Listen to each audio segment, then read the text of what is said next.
Okay, Alice, everybody really likes the new Ignition series, but they love your funny intros. I think maybe we should do one every week. Wait, every week?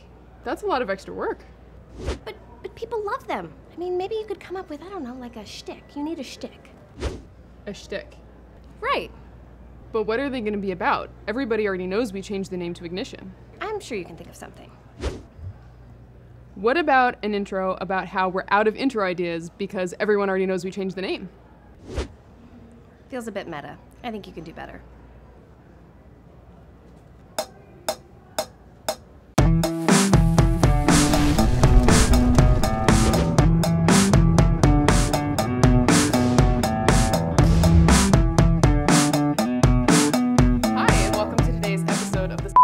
My name is Ellis, like the island in New York. And I'm Ramon Ray, and I'm actually from New York.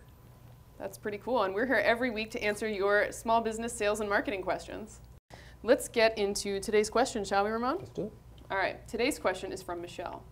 I started my life coaching business about 2 years ago. Things are going okay, but I'm having trouble breaking through to a really sustainable income. I know I should be networking, but honestly, I don't like doing it. I've been going to the same few professional groups for more than a year, and I'm not seeing a payoff from all the time and energy I spend there. I thought I formed some good connections, but they keep falling through, and I end up back where I started. I keep hearing and reading that networking is a great way to build your business, but it's not working. Should I give up on networking, or am I doing something wrong? Wow, that is an insightful question. I can relate. I can often hear people saying, Ramon, networking, should I do it, should I not? It sucks, it doesn't suck, and they don't know what to do. But we have somebody very special here who's going to help us answer that question. So today, our guest is Dr. Nadia Brown, who's a leadership coach and a speaker, and she specializes in helping women business leaders. Nadia, welcome to today's show. Thank you. Thanks for having me. You're welcome. Nadia, thanks so much for being here. Thank you. All right, so what would your first piece of advice for Michelle be? I would say, first of all, when you think about networking, don't think about it as work. And so often we think short-term gains, but we need to have a longer view and focus on the quality of the relationships. So that would be the first thing in terms of looking at network, is focus on relationship building. And it takes time. You also have to think about dating. You don't just marry the first guy, I hope, on the first date that you meet. It takes time. Well, Dr. Nadia, if I can interject here, dating can be work. And networking can be work. So how do you, and I don't want you to lose your other points, but how do you bridge the gap between networking that is kind of work and the networking that's it's building relationships? Can you dive into that a bit more? Sure. So I think one of the things that happens is when we think networking, we're like, oh my gosh, I have to do this. I have to talk to Ellis, or I have to talk to Ramon. I have to get X amount of business cards. And if I go to a networking event and I don't walk out with, say, a sale, then somehow that was an epic failure. And that's not necessarily true. If I was able to go to that event and meet people where I'm starting to build relationships, I may never make a sale with you guys, but that doesn't mean that you don't know someone who could use my services or products. So again, you think about it, that I may go to a number of networking events and I may walk out without a sale per se, but that doesn't mean it wasn't a good event. So it sounds like it's also about redefining your goals. Absolutely, absolutely. Which leads me to my next point, is have a goal when you go into a networking event, but also understand your personality and your style. Like for me, despite the fact how much I speak and I travel and I do all these things and I'm in front of people, I am a true introvert. So it's a little awkward and uncomfortable for me to go to networking events. So that for me, it really does feel like work. Oh, I can relate, yeah. And so it's important to understand that. And so again, understanding it's okay for me as an introvert if I only meet 2 or 3 people, but typically those relationships are much more qualitative than quantitative. So I didn't get 50 business cards, but I got 3 cards of people that I could meet with later, have lunch, and really build on those relationships, and that's okay. So understanding the goal. The next I would say is understand the group. Not all groups are created equal. So you have groups where you go and you may get referrals.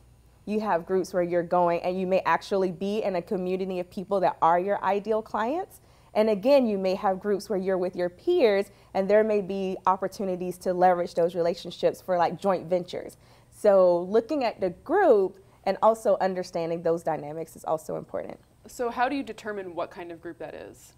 One, a lot of times you can tell by doing your homework before going to an event, so you can get a lot of intel based on just going to their websites, asking other people. I think sometimes as entrepreneurs, we get so excited to just get out there and tell everybody about our products and services that we don't take the time to do our due diligence. So pick a few quality groups that help you meet your current business goals and just focus on those. You don't have to go to 50 different networking events because you need time to balance in making sales calls and working with clients. But just understand that networking can often be a long-term strategy, and it's definitely worth sticking with as long as you are with the right groups and have the right goals.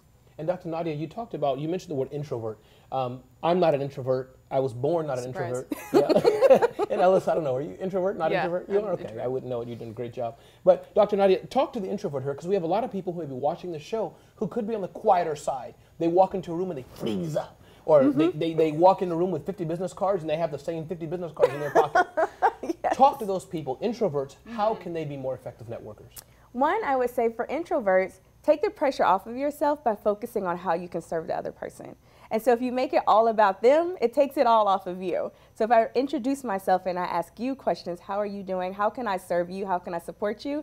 Then you get people talking. It also takes the pressure of what am I going to say about myself, because typically, naturally, that just comes out in conversation. And then once you have that, you kind of start to move around with the group and do that kind of thing. So yeah, take the pressure off, just walk up and introduce yourself, but then you can start by asking more about that person, make it more about them, come from a place of genuine interest, and let people just talk about themselves. And you'll be more often than not, you'll find that people are like, oh my gosh, how can I support you? You've been so nice and you actually listen to me. So I'd like to actually talk about something that's in Michelle's question. And she said she feels like she's been at these like networking groups for about a year and feels like they're not paying off. So how do you know when they're not paying off or when you just need to stick with it for longer?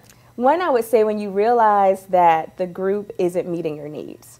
And for one, I can totally relate. I was in a networking group. I love the ladies. But when I really looked at where my business was going and I looked at the dynamics of that group, I was never going to get that return on my investment, even though monetarily it might not have been a big investment, but the quality of the amount of time that it took for me to build those relationships. So there comes a time when you just have to say, you know what? This isn't working out for me, and I now need to look at where my business is going, and are there other groups that better align with that? Well, Nadia, thank you so much. I think that was really excellent advice. Thank you. And do you mind if instead we call you Dr. Nadia Brown, can we call you Dr. Nadia, the networking queen Brown? Is that right? Is that I don't know if I'm quite ready for that title, but I'll let you know. You did a fantastic job. Thank you very much. Thank you. Thanks for having me. My name is Ramon Ray, and that was the Success Lab, and we really appreciate you for being with us today. And if you're an expert and want to be on the show, or if you have a question, they can email blog@infusionsoft.com. Awesome. So I'm Ramon with Infusionsoft. And I am Ellis with Infusionsoft.